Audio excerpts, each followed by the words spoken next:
Imagine this. The sun has set, the castle gates are locked. Darkness spreads over stone walls, and inside, the night begins. You think castles were safe, warm, and filled with luxury. The truth is the opposite.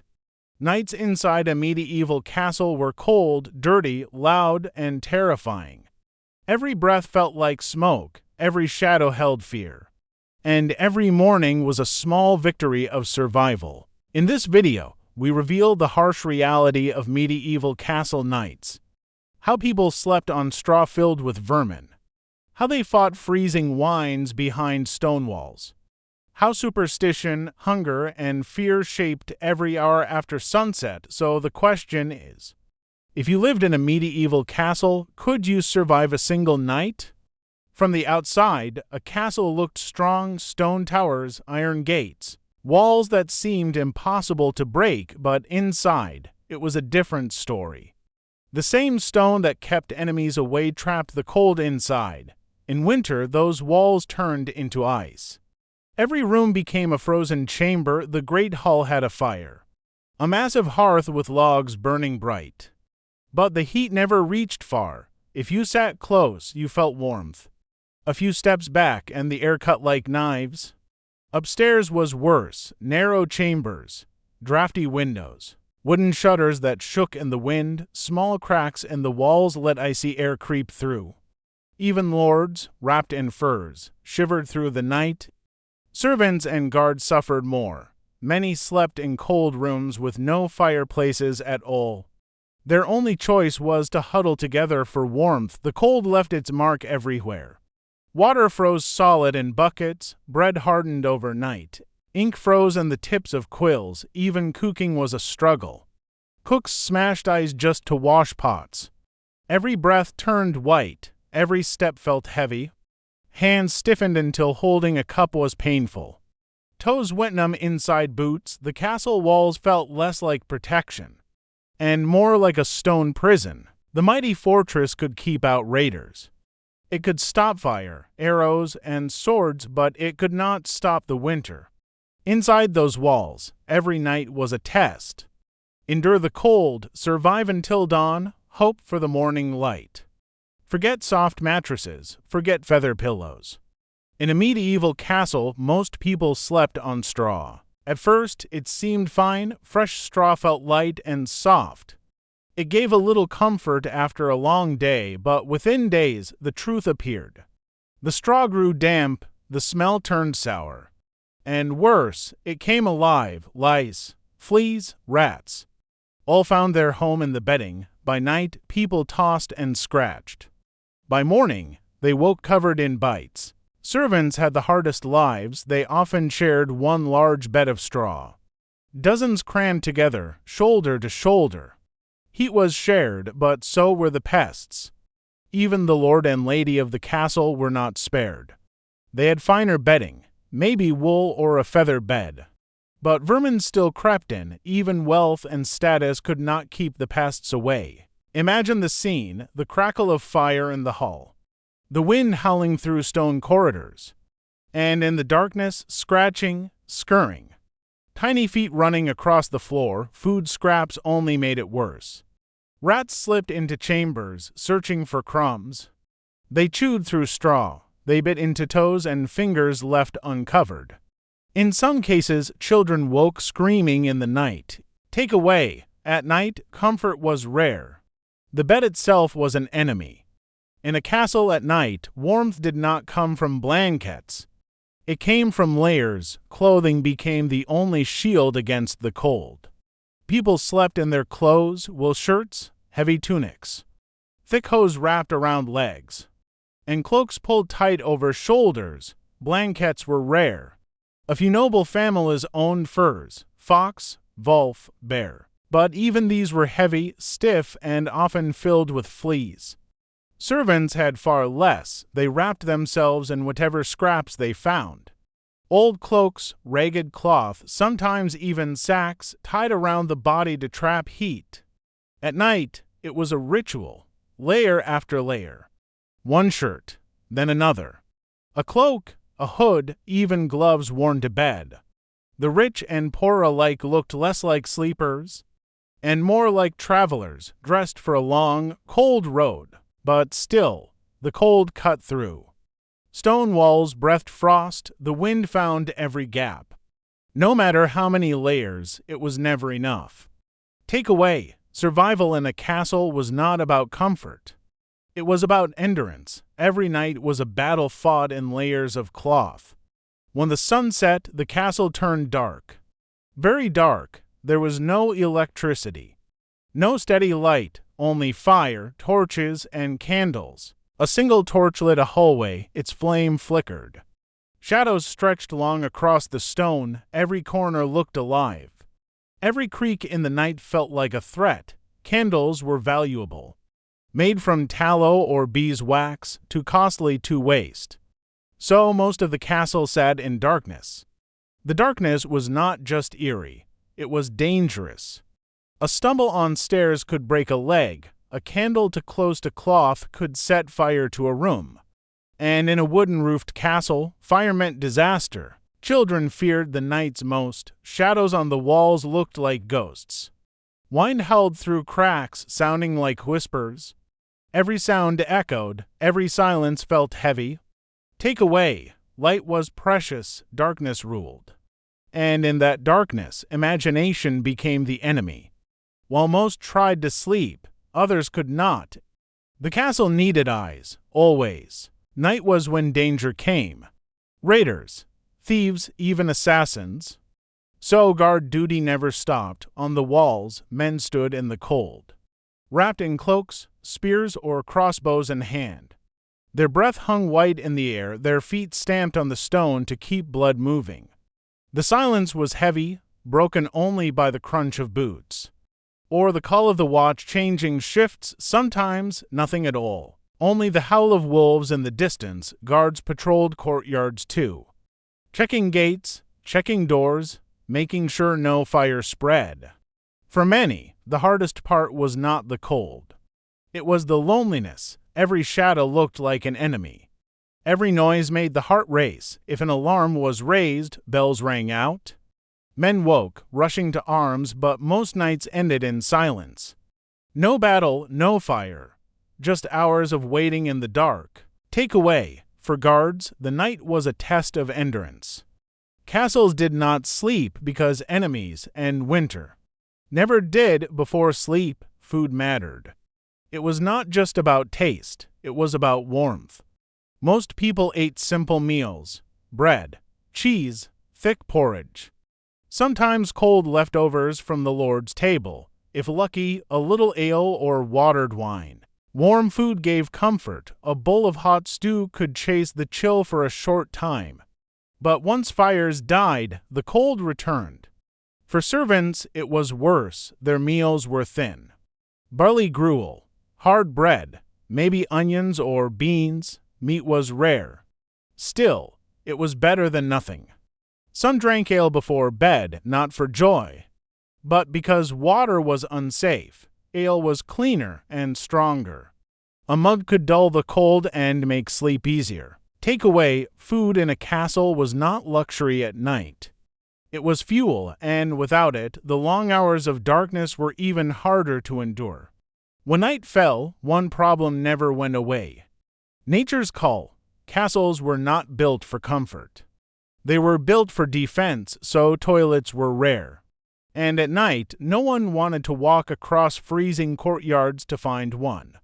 The answer was simple and unpleasant: chamber pots, small buckets kept under beds. Everyone used them: lords, ladies, servants, children. In the morning, servants carried them out. Some were dumped into cesspits. Others poured into the moat. The smell was everywhere. It clung to stairwells and corners. Hygiene was poor. Washing hands was rare. Soap was costly. Cold water stung the skin, so illness spread easily. Take away.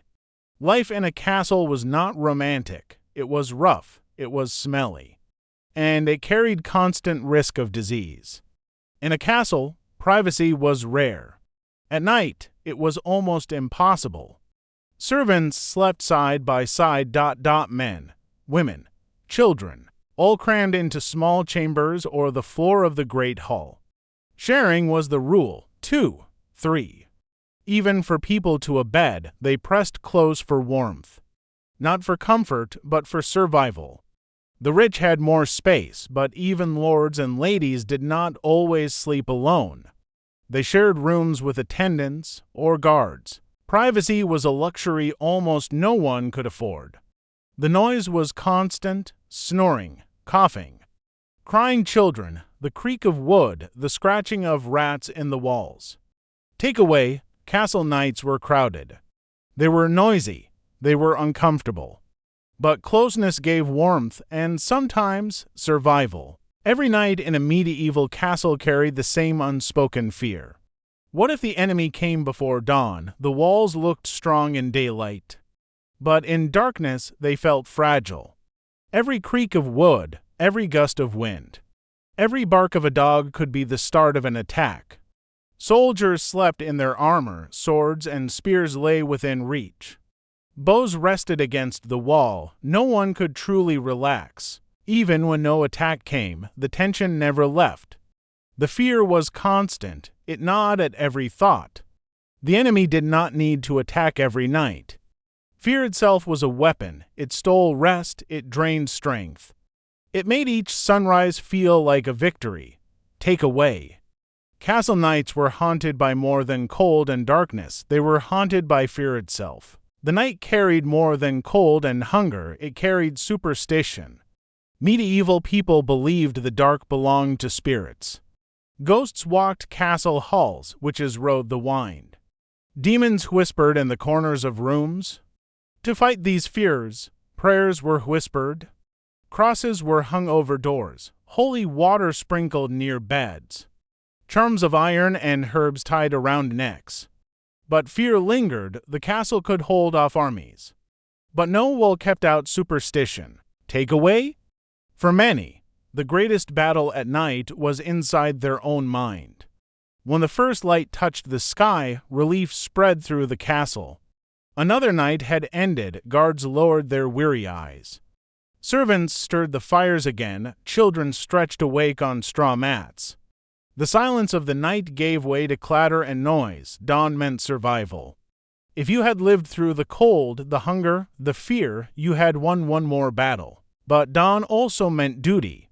The kitchens lit their ovens. The smithy fired its forge, the guards prepared for drills. The Lord planned the day's orders, yet every sunrise was hope. The dark was gone, the cold softened, the shadows shrank back. So forget the fairy tales, the castles of the Middle Ages were not glowing palaces of warmth and safety. At night, they turned into places of struggle. Inside those towering walls, the cold was merciless. Stone did not keep the warmth, it swallowed it. Rooms turned into icy chambers where fires gave little comfort. Food was no guarantee either, the kitchens shut down after dark. Servants and guards went to sleep with empty stomachs. Then came the pests, straw beds were home to fleas and lice.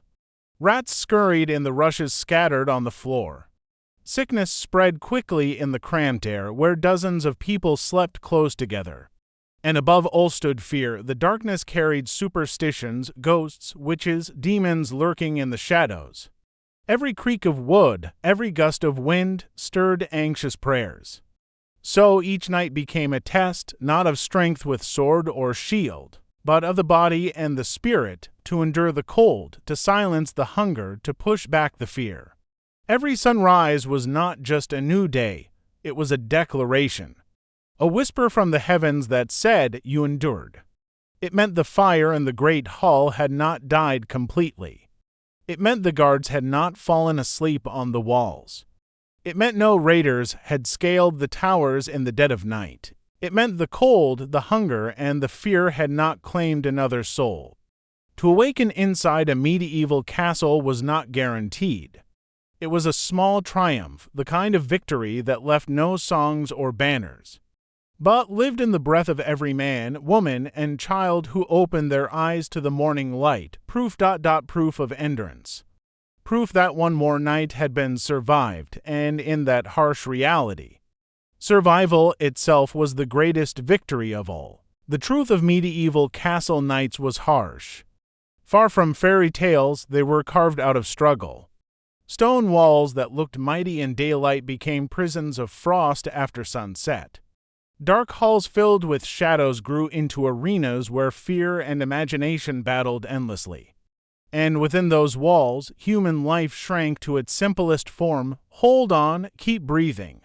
Last until dawn, cold stone, dark halls, endless fear. These were the companions of every soul behind castle walls. Luxury was an illusion, comfort was a dream, and safety. It was fragile, a flame that could be snuffed out with one spark, one scream, one cry in the night. Not the fairy tales of warm hearths and noble banquets, but survival against the night itself. That was the true story of castles. Not glory, but grit. Not romance, but resilience. So, what does this mean for us today? When we look back, we often imagine the past draped in legend. Kings in golden halls, queens in silken gowns, knights dining under chandeliers of firelight. But the real history is different. The real story is human. It is men pulling cloaks tighter as the cold gnawed at their bones. It is women whispering prayers to chase away the whispers of ghosts. It is children clutching each other in the dark, listening to the scratching of rats and the howl of wolves outside. And it is every soul counting the hours until the first light broke across the sky. Every sunrise was hope, hope that food would last another day, hope that disease had not spread too far, hope that the enemy beyond the walls still hesitated, hope that the long, merciless night had been endured and life could begin again, even if only for a few precious hours. So, if this story opened your eyes, don't let it end here. History is more than myths of kings and queens.